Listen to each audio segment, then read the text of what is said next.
mentionné par Christophe tous les matins. Et aujourd'hui, nous ressortons le jukebox, Christophe. Oui. Car nous allons être très musical avec un dossier consacré à Mort Schumann, le talentueux Mort Schumann, je dirais. Dans les années 70, celui qui s'appelle de son vrai nom Mortimer Schumann est l'un des artistes les plus populaires de France, avec de nombreux tubes comme Le Lac Majeur, évidemment, Papa Tango Charlie et Un été de porcelaine, reconnaissable à sa boule de cheveux frisés et sa grosse moustache sur son visage de bon vivant, faut bien le dire. Il a fait de belles heures de télévision, des émissions de Mariti et Gilbert Carpentier, mais on oublie trop souvent qu'avant sa carrière d'interprète, il a été l'un des compositeurs les plus prolifiques aux États-Unis de la fin des années 50 au milieu des années 60. Alors, avec vous, Christophe, nous allons donc faire le portrait de cet artiste, et c'est donc outre-Atlantique que vous nous emmenez, où il naît en 1938. Exactement, plus précisément à New York, le quartier de Brooklyn. C'est là donc que va s'arrêter notre première étape, fils de Esther et Louis Schumann, des Juifs arrivés récemment de Pologne, qui se sont rencontrés d'ailleurs à Brooklyn. Alors le petit garçon passe une enfance modeste, mais heureuse dans le quartier de Brighton Beach. Alors c'est quoi ça ? C'est à la pointe sud de Brooklyn. En fait, c'est un lieu de villégiature à l'origine et qui d'ailleurs tire son nom, donc Brighton Beach, de la célèbre station balnéaire de Brighton en Angleterre. Et d'ailleurs que l'on surnomme aussi Brighton Beach la petite Odessa, tout simplement parce que de nombreux juifs venus pour la plupart d'Ukraine et de manière générale d'Europe centrale y résident. Alors pendant les premières années de son enfance, le petit Mortimer, plus grand et costaud que les autres enfants de son âge, ne parle que le yiddish et n'apprendra l'anglais qu'à l'école primaire. Et il grandit dans un milieu où la musique tient une place importante. Sa mère chante dans une chorale de quartier, son père fait partie d'un orchestre amateur et son oncle joue du violon.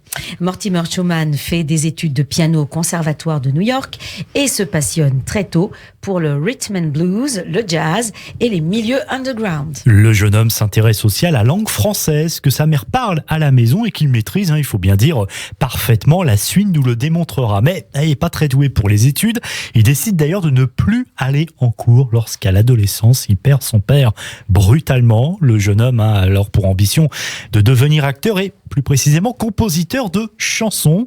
Mais en attendant, fauché est parti du foyer familial. Eh bien, il va enchaîner les petits boulots. Dans les bars malfamés, Mort Schumann fréquente alors un chanteur et compositeur de blues, Jérôme Solon Felder, plus connu sous le nom de Doc Pomus. Lui aussi est né à Brooklyn et Doc Pomus a la particularité, vous pouvez le voir sur des photos, de se déplacer avec des béquilles car il est atteint de poliomyélite.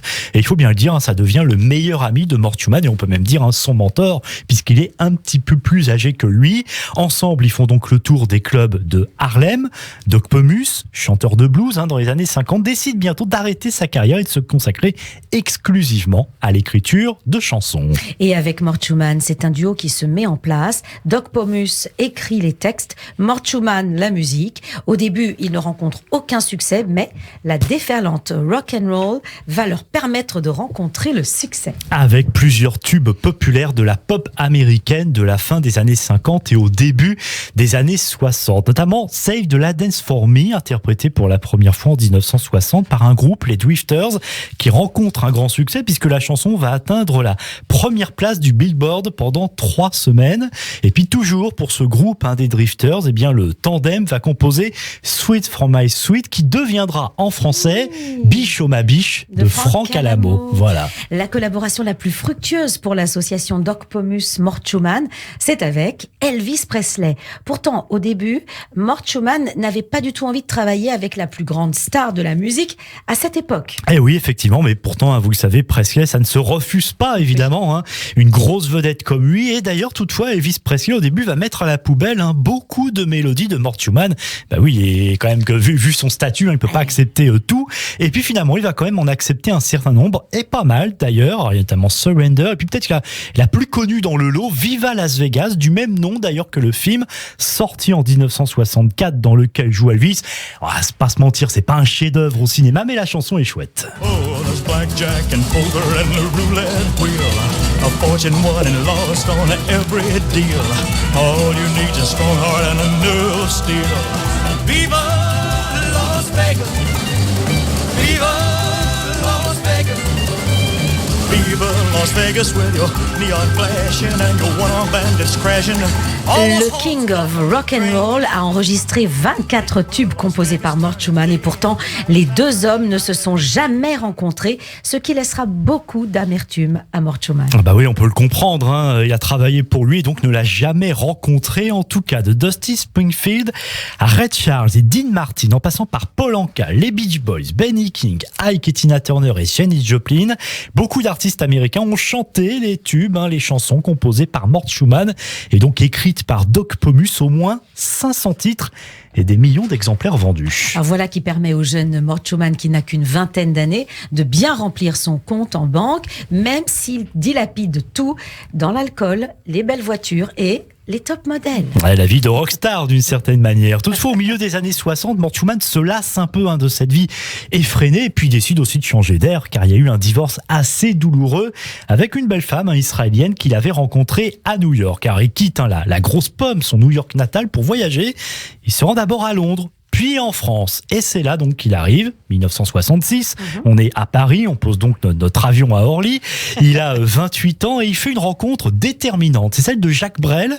C'est alors l'une des plus grosses vedettes de la chanson française. Mort Schumann va d'ailleurs adapter en anglais 30 des chansons de Brel, dont le fameux Amsterdam, qui sera notamment repris par David Bowie quelques années plus tard, ou bien encore Quand on n'a que l'amour, qui sera interprété par Dionne Warwick sous le titre If We Only Have Love.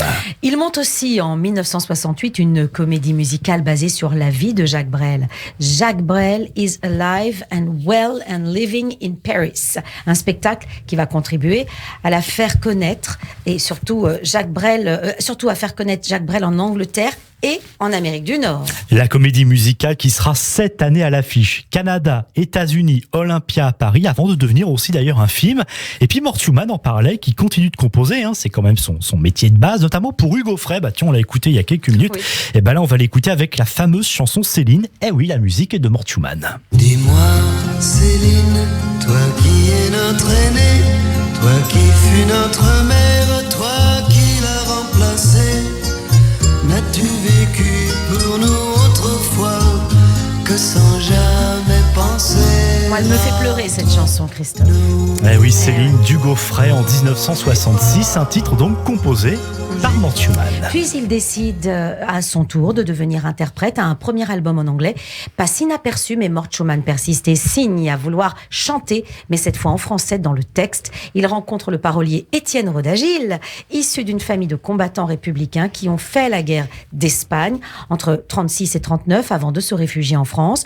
Rodagil est alors le parolier attitré de Julien Clerc. Oui, et ce sera d'ailleurs lui plus tard qui composera la chanson, qui écrira les paroles de la chanson Je le taxi de Vanessa Paradis. Tiens. Et oui, très varié l'ami Rodagil. Et c'est lui en tout cas donc qui va écrire le premier gros succès de Mort Schumann en 1972 sur l'album America, le Lac majeur. Au départ, c'est une chanson boudée par les radios. Pourquoi ? Car le titre fait plus de 5 minutes, donc pas dans le format radio. Notre réalisateur Greg serait pas content du coup à l'époque sans doute. C'est vrai que 5 minutes ça peut faire un peu long, mais la chanson est si belle que les auditeurs des radios à l'époque l'avaient réclamée. Ouais. Ils avaient bien raison. Il neige sur le lac majeur.